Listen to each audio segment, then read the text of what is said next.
আবদুল্লাহ ইবনে আমর ইবনুল আস রাদিয়াল্লাহু আনহু থেকে বর্ণিত রাসূলুল্লাহ সাল্লাল্লাহু আলাইহি ওয়াসাল্লাম বলেছেন, মহান আল্লাহ কিয়ামতের দিন আমার উম্মাতের মধ্য থেকে এক ব্যক্তিকে সমস্ত হাসরবাসীর সামনে আলাদা করে এনে উপস্থিত করবেন। তিনি তার সামনে ৯৯টি আমলনামার খাতা খুলে ধরবেন।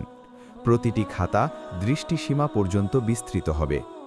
অতঃপর তাকে প্রশ্ন করা হবে, তুমি কি এসব আমলনামার কোনো কিছুকে অস্বীকার করো? আমলনামা লিখার কাজে নিয়োজিত আমার ফিরিশতারা কি তোমার উপর কোনো জুলুম করেছে? সে বলবে, না। অতঃপর প্রশ্ন করা হবে, এ সমস্ত গুনাহের পক্ষে তোমার একটি নেকি আমার কাছে রয়েছে। আজ তোমার উপর কোনো জুলুম করা হবে না। অতঃপর একটি কাগজের টুকরা বের করা হবে, যাতে লিখা থাকবে, আশহাদু আল্লা ইলাহা ইল্লাল্লাহু ওয়া আশহাদু আন্না মুহাম্মাদান আবদুহু ওয়া রাসূলুহু। বলা হবে, যাও এটাকে ওজন করে নাও। সে আরজ করবে, এতগুলো দফতরের মোকাবেলায় এই সামান্য কাগজের টুকরা কি কাজে আসবে? বলা হবে, আজ তোমার উপর কোনো জুলুম করা হবে না।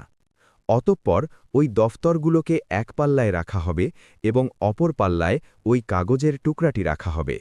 তখন দফতরওয়ালা পাল্লাটির মোকাবেলায় ওই কাগজের টুকরার পাল্লাটি ওজনে ভারী হয়ে যাবে। আসল কথা হল, আল্লাহর নামের বিপরীতে কোনো কিছুই ভারী হতে পারে না।